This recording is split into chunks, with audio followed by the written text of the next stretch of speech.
In the time it takes to finish one stiff drink, my special guest Ric Tyler and I are going to discuss what it's like being an empath. We're going to swap some stories about how our personalities have affected our lives. So pour yourself a stiff drink and enjoy this episode of The Boondock Perspective, where class is optional.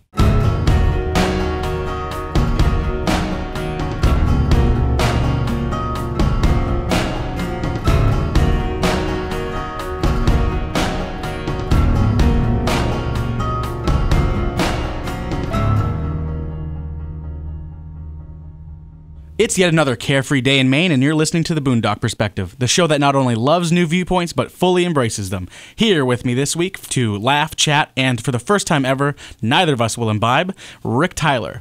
Sorry that I forgot to bring beer or something. I didn't know. I didn't know if I was allowed to have alcohol around all these fancy electronics. Because we are at the studios of WVOM, Blueberry Broadcasting, and it's not really accepted practice to drink while you're on the air, even though we're not on the radio right now. We're just on your podcast. I didn't even ask you because I was like, I'm going to be a polite host and say, although technically I think this week it really looks like you're hosting me. Because I would have said yes after the day that we've had. Where are we broadcasting out of? You said again. These are the studios. This is what we call command and control for WVOM. It's known as the Voice of Maine. We're a news talk radio station that broadcasts on technically 4 frequencies throughout the state, and we're in Blueberry Broadcasting's compound where we can control probably 12, maybe 15 radio stations in one building. Don't tell the terrorists that because they know how to take us out. I had this is going to be public. This is going to be everywhere. Right. So, Rick, on top of running the show, the people at home It's George's show, and he'll never let you forget that. Okay, yeah. Well, his name does go first. I always thought it was because it was alphabetical. Let's go with that. The people at home would know Rick from the George Hale Ric Tyler Show on WVOM. His time as a forecaster for WVII ABC7 in Bangor. Correct me if any of these are incorrect, Rick. That was a good time. You know him from his body pump classes at Union Street Athletics, his extensive work in the Maine community, and the list goes on and on. You do a lot. How do you stay so busy, and why do you stay so busy? If I wasn't busy with my personality type, I would be running up the walls, and I'd probably be getting myself in a lot of trouble. I think one of the things that you and I definitely have in common is our personality types. And I knew that from almost 2 days, 3 days after working with you. After we started working with each other, you were asking me a lot what my Myers Briggs was. And it wasn't until I think about 6 or 7 months in that I finally decided to take it, only to discover we had the same Myers Briggs. ENFJ. Yeah. Okay. Totally extrovert. Yeah. Sensing, or the second one there, EN. I actually have them all on my phone, but I have it saved in my photos. All about the feels. All about the feels. And judging. And that sounds bad when you say, well, you're judgy, you're judgmental. No, that's just the way you look at things. And I don't know. Was that the first time that you had taken a Myers Briggs? Yeah. Well, I'd taken several personality exams while I was in school, but I always landed like in the dead center of everything because I was too well-rounded. Oh. So I kind of held off on it when you asked me because I was like, all right, I already know that I don't have a type on all of them. And I discovered the reason why was when I really sat down and narrowed it down, I was able to narrow it to ENFJ. But there's a side personality type that takes control of my life more often than not. And when does that happen? 100% of the time. Like 98% of the time, being an empath, which I've only recently discovered, is actually what dictates that personality result. Before we talk about empath, can we talk more about ENFJ? 100%, yeah. When did you embrace your ENFJ-ness? I'm not positive. Because I thought it was a weakness at first. Yeah. I looked at my wife is INSP, I think. She is 100% introvert. And it wasn't really until I paid attention to this whole Myers Briggs thing that I realized that I need to treat my wife and communicate with my wife much differently than I was. And once I figured out how to do that, man, things were a whole lot better. Was there a moment? Like what you said, you realized how to do it. It sounds like it was almost overnight. It was. I had signs back down the corridor of time. Can I tell you about one? Yes, please. Okay, we lived in our first apartment on Pierce Street in Bangor, and we loved to get Domino's pizza. And I can even tell you the phone number because I remember what number to call to order it. Okay. And we called and we always got pepperoni hamburger. Pepperoni and hamburger. Well, one day the pizza guy delivered it and it was half pepperoni and half hamburger. So we sat in front of ourselves and we were watching TV. And I reached for a piece of hamburger because I liked hamburger. She liked pepperoni. And I reached for another piece of hamburger and she reached for a piece of pepperoni. And I reached for the third, and then I reached for the fourth, and she finally stopped me and said, "Why are you eating all of the hamburger?" I said, "Because you like pepperoni." And she said, "I don't like pepperoni. I like hamburger. Why are you eating all the hamburger?" I thought that she liked pepperoni hamburger, but I never stopped to ask her. I thought I was doing her a service by ordering half a pizza with pepperoni on it because that's what she wanted. I was only going to be happy if she was happy. ENFJ. Until she finally communicated to me, ooh, the introvert didn't want to speak out and say anything. Until it finally came down to I was taking the last piece of hamburger pizza. I should have seen the signs then, but I didn't. And I went on to eventually take the test again, and I took it and then read about it as a work thing we did at Sutherland Weston, where we all take our tests. I think I'm doing that pretty soon. Yeah, and then we all learn better how to communicate with each other. And then it was like this light went on, and I realized that's why Elizabeth didn't speak up and say that, "Hey, that's my pizza."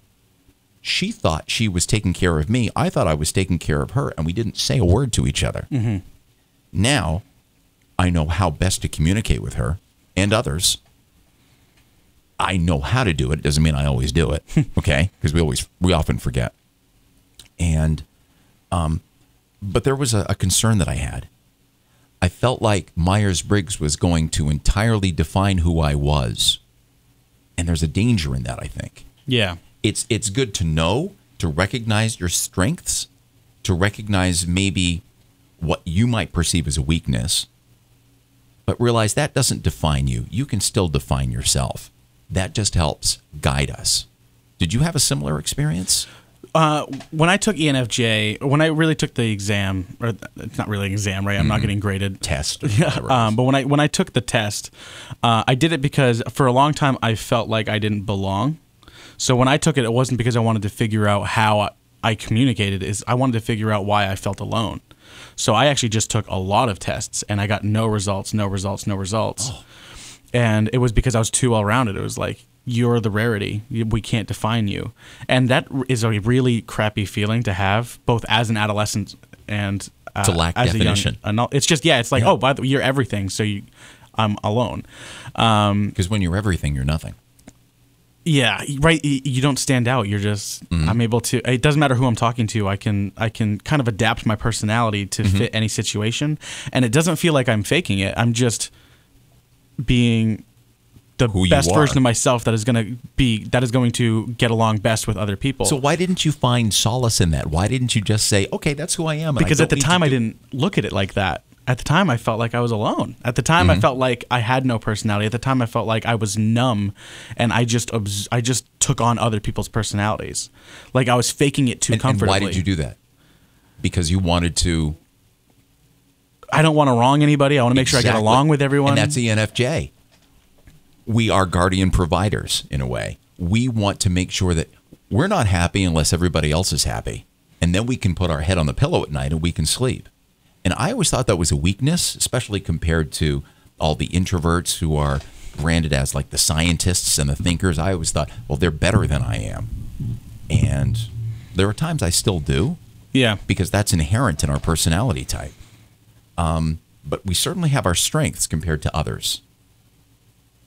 I can't define them for you right now. I pulled up the test when I took it. June 8th, 2017 was when I took it. I have it saved on my phone. 69% extroverted, 31% introverted. My energy level, I am 59% intuitive and 41% observant. I am 74% a feeler, which is 100% correct, and 68% judging, 32% prospecting. But I have this... I'm more extreme than you are. Yeah, so that's the thing is I'm not necessarily in the middle of all of these, but it's like I ride this line of I think I'm not extreme in any of these situations. No, but major life events could cause you to push on either side of that line. And you know, I notice when I'm really tired, and that happens with our schedules that I know you work, I work, everyone seems to work. You might find yourself shifting a little bit. There are times when you need to, okay, I just need to stay home, sit on the couch. Yeah. I don't want to be the extrovert. I just need to be alone for just a bit. Not that much, though. My introvert is 31%. I mean, and it's so definitely prevalent. Right? It's definitely, you know, there are some days where I have a ton of work on my plate, and I just have this moment where my brain is telling me, "You're not doing it today." Yep. And it's not because I'm lazy. It's not because I'm sore. It's not because I'm physically exhausted. It's not because I'm upset or depressed. It's just, hey, dude, you're not going anywhere today. And I can't muster the will to get out of the house. And I've learned to just listen to that voice inside of me. And if I just take that couple hours to sit on the couch and do nothing, 2 hours later, I'm bored and I'm upset that I'm bored. And then I'm back on my feet running around productively. Now, do you know ENFJs, and I wonder if this happens for you, and once I took the test and read and decided, okay, I'm really going to embrace this as being maybe a guide as to who I am. Extroverts get their power from being with others. And in our case, being in front of an audience. Have you noticed that? I don't really like being in front of an audience live. Really? Yeah. I'm very methodical and I'm very analytical when it comes to how I perform. Well, you can do that and still be in front of a live audience, though. Yeah, I mean, I could, but I'm just not comfortable with it. I don't like. I'm not a stand-up comedian. I'm more of a script it out, write it down, then put a video out on YouTube, and that's what I do for a living. Not a living, but that's what most of my hobbies are. At social gatherings, I mean, I talk to individuals. I don't talk to groups of people. If you put me in front of a group of people, I'm going to get very quiet or I'm going to get depressed because there's just too many feelings thrown around and too many communication styles that I can't keep up. Depending on how tired I am, I might not be the person that goes into the room and wants to be the center of attention. And probably good that I don't, because I don't have the sense of humor that can support that. However, you know who does, though? My wife. When she's rested, when she's had her introvert time, and is she going to see this? That's up to you, bud. Okay. When she's had her introvert time, I call it her E time, E for Elizabeth, where, okay, I understand. You just want to sit on the couch. You want to read. You want to be alone. Go ahead. Have that E time. I'll take the kids. I'll take Ian and Colin. We'll go somewhere, okay, or do something. And then it's funny. We'll go out, and if it's a Friday night after working a crazy week, I am beat tired, and I go from extrovert right to the introvert, and I'll be the one that just goes and sits in silence or is very non-talkative. She becomes the life of the party. You know what she likes to do? She likes to entertain at the house and cook for people. And that's her moment. And I'm always amazed that she does that. 2 days after taking the Myers Briggs and realizing that it's a guide. It doesn't brand you. It's not, it doesn't define you. It's very important to know that distinction. You don't go out and say, okay, I'm going to get T-shirts made up now, and I'm going to remind myself. I went to, you mentioned that I teach a class at the gym, and I went in and we had 27 people in class that day. It was a Saturday morning, and after a hard week, I was like, I really don't know if I want to do this, but I decided, okay, I'm going to go do it. I got up on that stage, and I made one line, one comment, and I got a response from everyone, and it was like electricity. It was like lightning struck, and I realized, and I thought, I am who I am. Yeah. And I can take that feedback and channel that and then do something with it. Boom. You're thinking back, because now that we've talked about this, and you've listed several social situations where when I go out to eat, or I go to a restaurant, or I'm sitting around at a dinner table with 4 or 5 friends, or there's a lot of people around, and the conversation is jumping person to person to person, I think I do tend to command the conversation. You do. I can see that. Yeah. But let me ask, do you make an effort to make sure that everyone is, that's right, guardian provider? That's what ENFJs do. I'm very like, I'll command the conversation and be like, oh, yeah, we had Taco Bell this week. Isn't Taco Bell just the worst? And then someone's like, I know who likes talking about and who doesn't. But and then all of a sudden I'm saying, hey, give me your opinions, and because I'm trying to get this person included. But command the conversation. Someone might perceive that as being bossy, and it's not. No. You want everyone to be included, and I think that's how I wound up here in a way, to be part of the show with George in the morning, is because we're taking text messages, we're taking phone calls, we have guests that call in. Try to keep your questions short unless you need to draw it out of them, and let them talk. Yeah. And make sure that person gets to talk and this person gets to talk and move the conversation around. And it's not trying to be bossy, although it can come off that way if you're not dealing with people who are ready to participate. Like I'm being bossy right now and I'm taking too much. So I'll stop talking. I don't think so.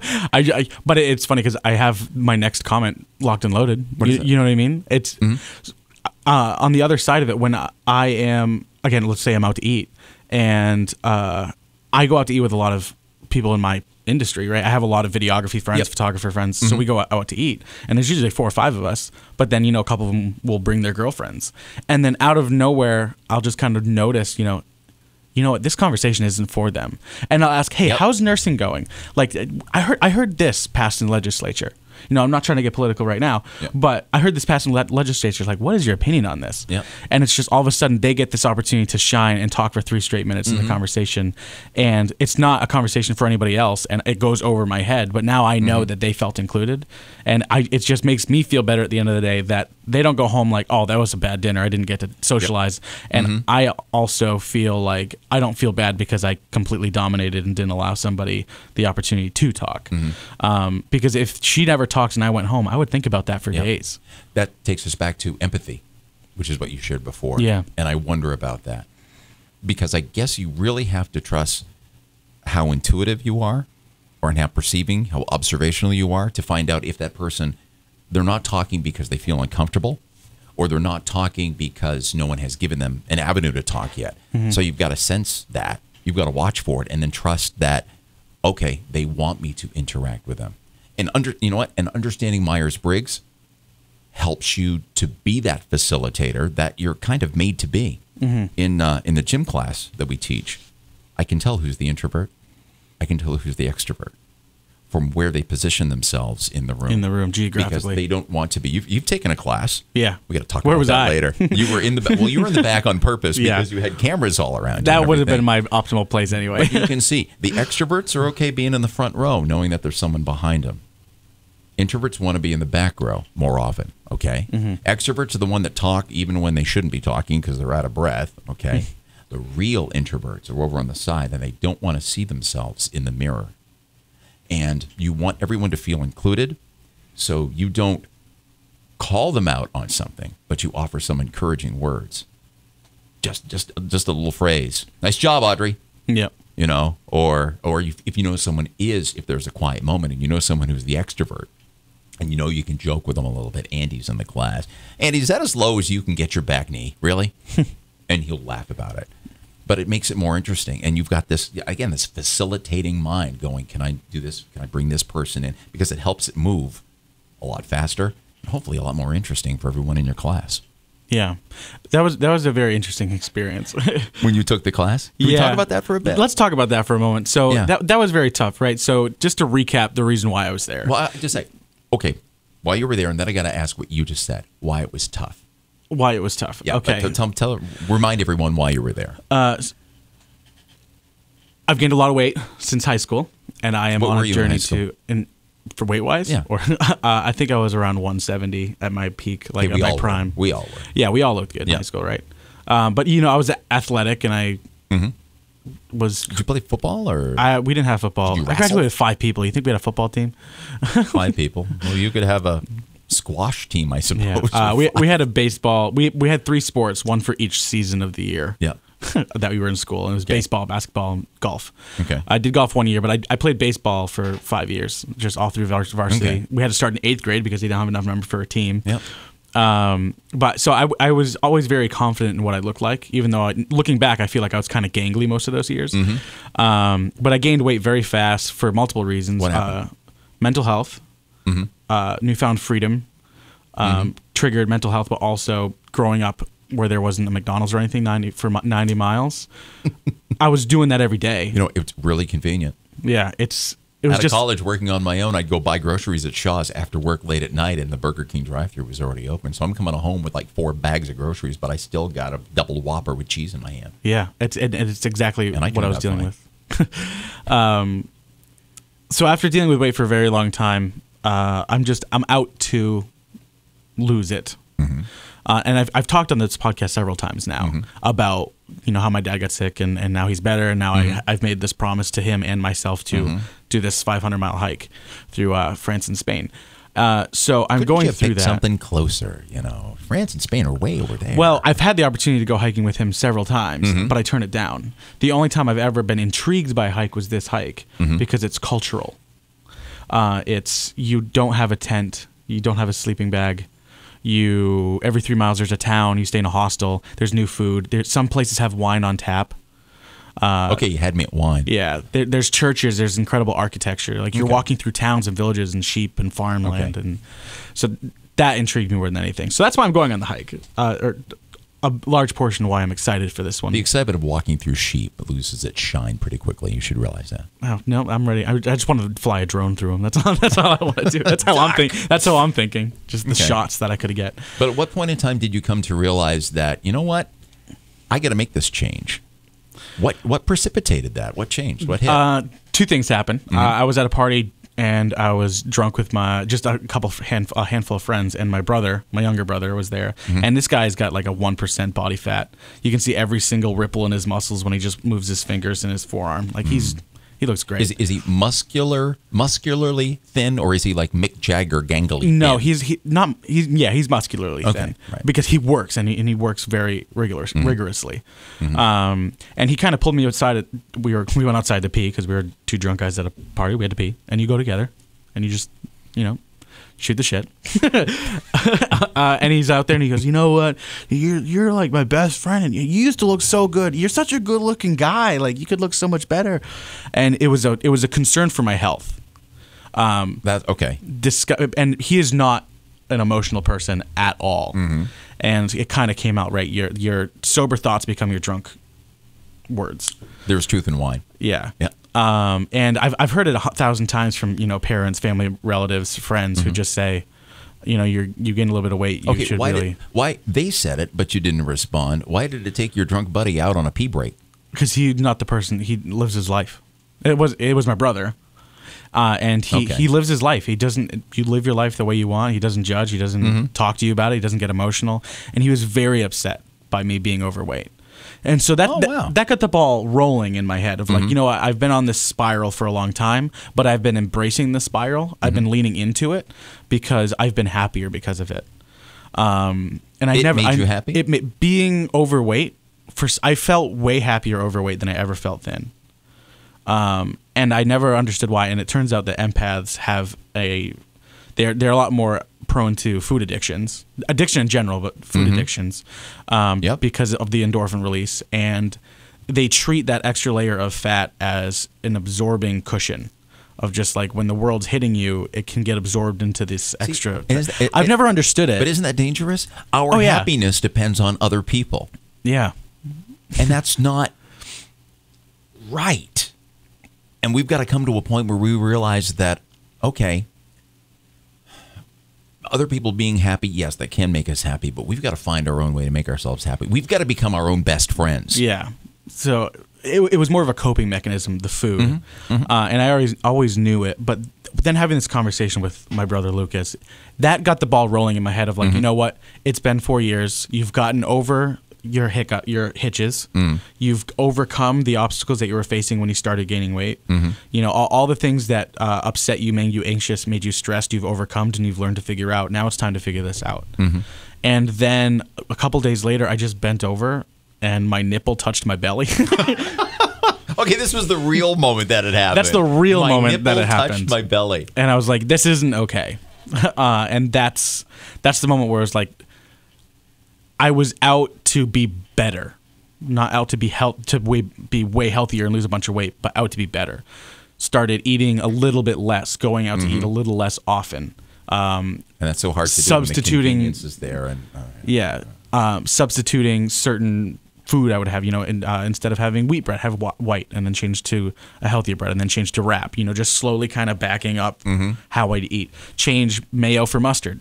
Mustard has 0 calories. I started getting really into hot sauce. Hot sauce has 0 calories. It's just small stuff like that. Interesting. I never went down. No, there was a time that I did go down the let's eat healthier road, and I'd love to tell you about it. Please do.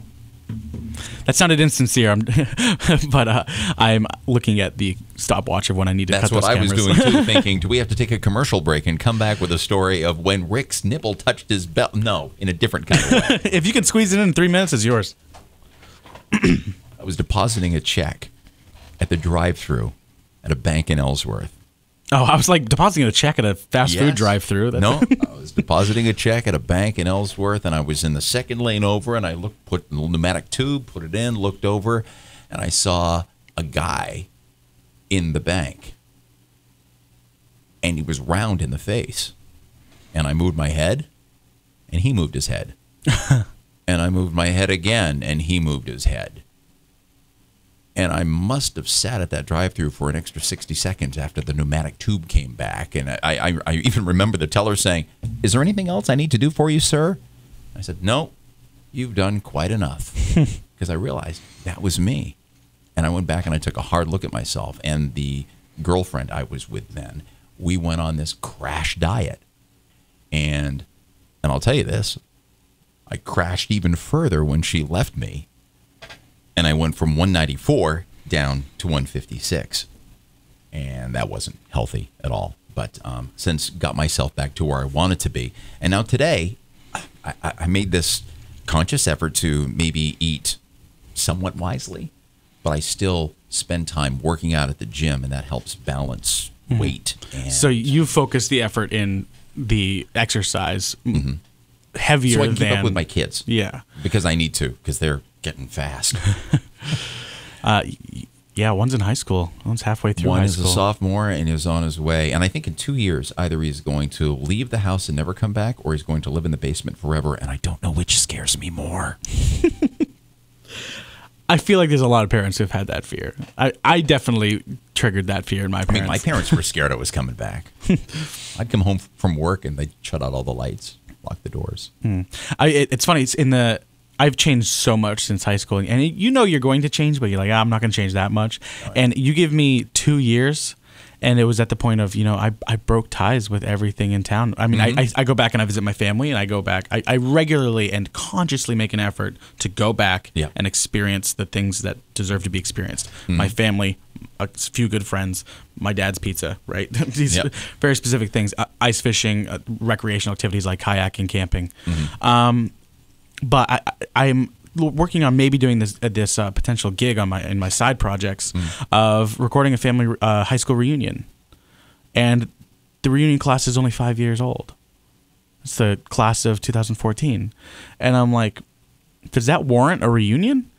I'm like, I might go to my 50th, maybe my 25th, and then I realized, you know what? I haven't talked to anyone I graduated high school with in a year, more than and. That's just one person. Before that, it's been 2 or 3. And I've never made an effort. And it's like, it's not that I've lost touch with them. It's just that need's not there. Leaving home, the familiar becomes the foreign, and the foreign becomes the familiar. You can't go home again because home is different. When I go back to Orono for the University of Maine, where I went, I spent 4 years there. But every time I go back, it's like, yeah, this seems very familiar, but it's all still very foreign. Yeah. I can't even go back to Belfast, where I spent a lot of my youth, or Presqu'Isle. I feel like I don't have a home now. But my home is with my family now. Yeah. You move on and you start your own life. I had this exact conversation a few times with a few people, and no one's comforted me in it yet. Like I haven't really found the answers I'm looking for. But I've said that exact phrase of, I don't have a home right now. Yeah. And I don't have a family. I don't have kids. I don't have responsibilities, really. Yeah, but you know what you had that I don't have? If we're being totally honest. Free time. Dreams. Oh. We've touched on this before, Yeah. not on camera or on microphone, but it's true. At some point in time, and I don't know if it's healthy or not, you get so busy that you don't have a personal dream. That's why I envy Dan Cashman. I know he's been on your show. Yeah, he was on a couple episodes ago. Dan has always had the dream of his talk show. Even when he was just did he talk about the KFC hall in Old Town? Yeah, he did. Starting there, and talk about incredible weight loss. Yeah, we talked about that too. Because he went and just slimmed down. He's got to stop sometime. Yeah, I will say he disclosed something on the podcast that he said he had never told anyone. So go see the podcast and figure out what that is. Finish watching this one first. No, just double tab it same time. Dan's always wanted to have that show, and he puts so much time in. He tells the story about he's got to write material for it, and he's falling asleep on the floor in the living room. Told that story too. Writing material. Yeah. I guess he has like 3 stories. And I guess he's just repetitive. Yeah. He's got them figured out. I tell him he should just let his daughters write his material. It's funnier anyway. But he has a dream. And you have a dream. I've got myself so busy between getting up at 4 in the morning, coming into this radio station and working at least until 9, if not 10 or 10:30, going 3 days out of the week teaching at the gym, then coming downtown and working at Sutherland Weston with you and the rest of the AV team and the rest of everybody, that by the time I get home at night, Ian and Colin and Elizabeth have to be my priorities, or cleaning the house, because no one else in the house apparently knows how to put their dishes in the dishwasher or knows to put laundry away. That's Daddy's job, apparently. And when the kids said, "Can we have cats?" they said they'd clean cat boxes. I'm going off on a tangent, aren't I? You just described myself, so I'm still one of your kids. You have dreams. Good for you.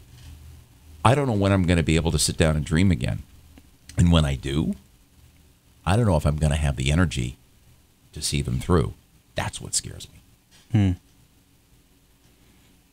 We got to figure it out. When you figure yours out, I'll figure mine out. Okay? For me, it's home. Answers, yeah. For me, it's just I've always. Well, no, let me take that back. Can I say my dreams now transfer, right or wrong, to my kids? I want Ian to have a better life than I had growing up. I want Colin to have a better life than I had growing up, which is dangerous because you don't want to give them everything. Yeah. But I want them to be happy where I wasn't happy as a kid. I want them to have a chance to reach and do things that I wanted to do, but I didn't have the talent, or I didn't have the guts, or I didn't have the discipline to do. See, you've got guts and you've got discipline. I just don't have anywhere to I don't have the social life that I want. I'm going where I want to do. What do you want? There's only one thing I've ever wanted in my life. The real dream is to have the friggin' wife, and to have I always from age 12, I knew I was going to marry my high school sweetheart, even though I hadn't married her yet, or I hadn't met her yet. Ethan, can you hear me? I can hear you, Ethan. Be careful what you wish for.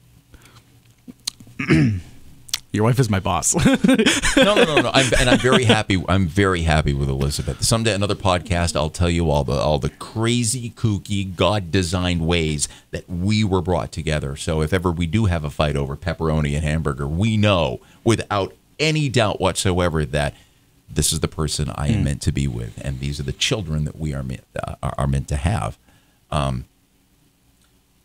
But once you find that, I'm just going to tell you it's beautiful, but it's got to be right. Because if it's wrong, it sucks. You go from 194 down to 156, buddy. And that's not the way you want to lose weight. Yeah. But the wife and the relationship and the soulmate, that's I always understood wanting that before I ever really understood what it was. So it was always very disheartening to not have it. Stop. Go back to the start of our conversation about being an ENFJ and being very, not pathetic, but empathetic. Don't you find that there's maybe a danger that we are picking up on what other people think we want or what they want for us, and then we're drinking the Kool-Aid? Yeah, all the time. All right. Because 1950s, what were we all told that we were supposed to do? Not that you and I were around in the 1950s, but in the 1950s, the American dream was you will find a wife. You will buy a house. You will have 1.2 kids or 2.1 kids. I don't know. And then you will eventually make middle management, pack it all in, go down to Florida, retire. Okay? That's what we were told to do. In the 1980s, growing up, I thought high school was supposed to be Fast Times at Ridgemont High. Okay? It's an R-rated movie. And how I got into the Colonial Theatre in Belfast to watch it, I don't remember. But the statute of limitations has expired, so you can't sue anybody. Okay, no criminal charges. I was so influenced by that I thought that's the way it's supposed to be. No. I was missing something, so I let that into my life, and I thought this is the way it's supposed to be. Man, I was wrong. And I wasted a lot of time. And I ended up looking for the wrong soulmate in my life. And it wasn't until 1994, 1995 that I finally got it right. And that's brought me to where I am today. Not that I've arrived or anything, but I'm just so happy with Elizabeth and Ian and Colin. I think that's kind of where I'm at, is I value too much what other people think and how other people feel. So it dictates how I feel. Yes. So one of the things that I'm learning to overcome, and learning that I was an empath, was the first step. One thing that I think you're going to enjoy when the time comes that you do find that person, and I'm going to tell you a story about Elizabeth. She said to me that, and I remember where we were driving on Interstate 395, just over the Veterans Remembrance Bridge, coming into Brewer. And she said to me, it's important that you know that I want a mate that is just as busy as I am. And to this day, she rues those words. But one thing that I said, I don't have dreams, but I know what I'm supposed to. I think I know what I'm supposed to do, and I'm doing it, and it seems to be going okay. But the fact that Elizabeth is here and I'm right beside her, we're forming this platform.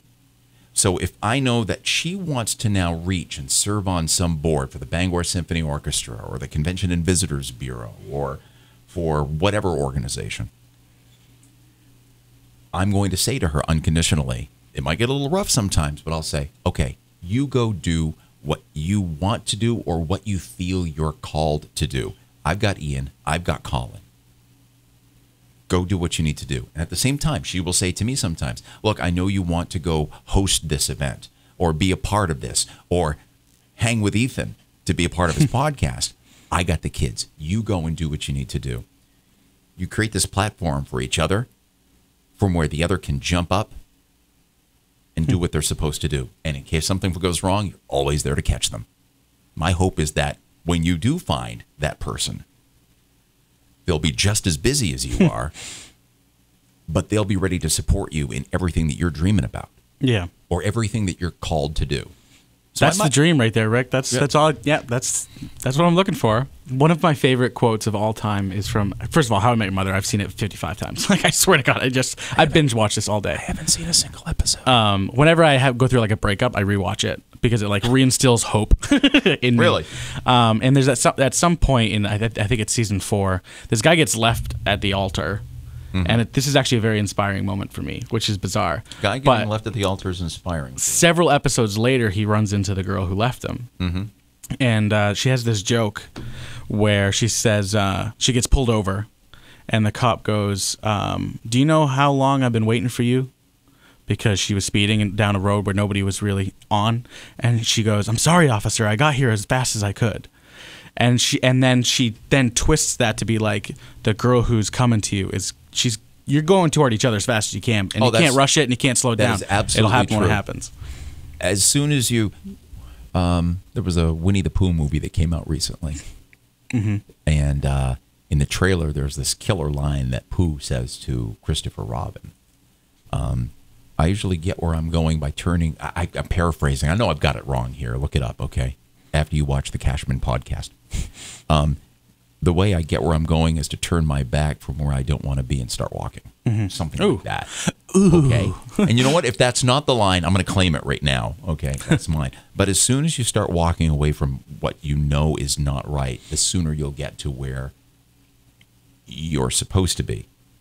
Now, I'm a very firm believer in just as fast as you make that understanding and start moving toward that thing that you're supposed to be going to, that thing starts moving toward you. So don't think that you've got to chase something down. You've got to believe that good is chasing you down just as much as you're chasing it.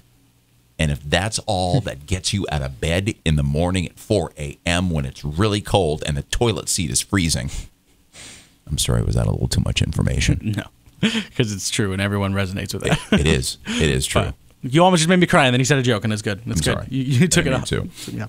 I want to talk a little bit about empathy and our empath selves. Yeah. And that's what we're talking about, right? Do you remember when you took the test?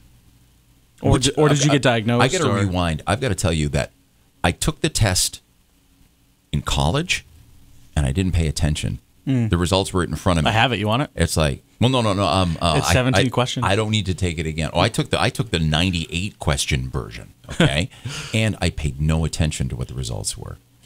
In the aforementioned crash, after the girl left me for someone else, yeah, I went and I sought counseling. One of the wisest things I ever was led to do. And I took the test again, but I never saw the results. So twice I encountered this, what could have been something very guiding, not defining, just guiding, and I didn't grab it. I didn't. It wasn't until we sat down at the office at Sutherland Weston and they said, we're going to bring in this company, we're going to do this so we all communicate with each other, that I took the test and I went, oh my gosh. And that's when I realized. It also, again, helped me recognize why I do what I do with this person, why I do what I do with that person. So 3 times. It took 3 times. And that's kind of me. I'm dumb. Yeah. I got to hit over the head 3 times before I pick up on it, right? I'm looking for these things all the time. So I actually Googled it before. Like, I didn't even know what it was. Really? And I Googled it. I was at this point where I was feeling alone. I knew I was an ENFJ at this point, but it still didn't define me. It just helped me, not define me, but it didn't help me feel like I was less alone, but it just kind of helped. It temporarily filled a hole in my heart. You know what I mean? Like, I didn't know who I was. I've always been looking for that. And then one day it was actually the first day I watched Game of Thrones. My roommate's like, you need to watch it. And I'm like, no, it's dumb, right? I don't want to jump on a bandwagon. And this is a good story. So it's not a good story. It's a bad story. But I watched the first episode. He forces me to sit down. Watch this. You're going to love it. You're a videographer. You want to make movies. Like, you need to know what this is. So I watched one episode, and I sat the whole time just with my arms crossed. I felt so uncomfortable watching this show. And at the end, I stood up and I just went to my room. And then after about 5 minutes, I came back out, and I've never yelled at this guy. 6 years of relationship or of friendship, I've never yelled at him. I got so pissed because I was like, "This is filth. This is mass-produced garbage. This is written for the masses. This is just sex and violence for no." And I'm like, just cursing, and I'm like, that actress had to take her clothes out. Now she's famous because she's got her tits out online, and I'm like, I'm just so upset by this. And there's raping is like a big part of the show, and there's like all these. It's honestly a truly time period. Okay, I've never seen an episode, so I didn't understand this. It's an abysmal time period to be alive in my head, and I've always feared medieval times, like the Middle Ages, for the same reason. It was just chaos, and it was valueless, immoral living. So that's always why I avoided the show, and he and his arguments, were but this is all character development.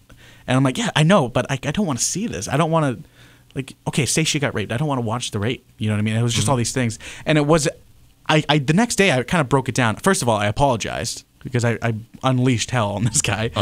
And then we had a more calm conversation where this is what my brain was doing. I see this girl going through turmoil, and then I see she gets her clothes taken off, and then she's being taken advantage of. And I'm thinking, oh, that poor girl.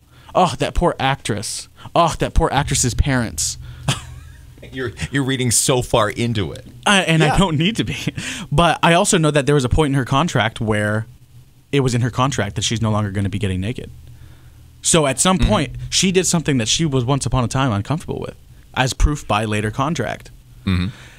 That breaks my heart. And it took me a year and a half to try again. So whereas some people their heart was broken for this person as the character she was portraying, your heart was broken for the actress. For the actress. Yeah. But that's your curse because you can't watch a show. It's tougher for you to suspend disbelief, right? Tougher and easier. Actually, I watch a lot of crappy movies because I can suspend my belief really easy. It's not until something upsets me that I'll set up aside. Yeah, okay. And because that's the empathy in you, and also the J in ENFJ. Because, one, you are more sensitive to embracing what someone is going through. And also, ENFJs, you know what we want? Justice. Yeah, I want to see redemption. I want to see justice. Right. And That's not right. I want this resolved. I want the hero to win. I want the bad guy to be put away. And it doesn't always happen. Yeah. Sometimes she leaves you and you go from 194 down to 156. And you just got to let it go. Even though you're built to be craving that justice. Thank you so much for coming on the show. Cool. You can find the Boondock Perspective on YouTube for your viewing pleasure, or you can find the audio-only version on iTunes and Spotify. Don't forget to like the Boondock Perspective on Instagram and Facebook for behind-the-scenes content and plenty of highlights and, montages. Cool stuff. And please like, share, and subscribe. Until next time, do this.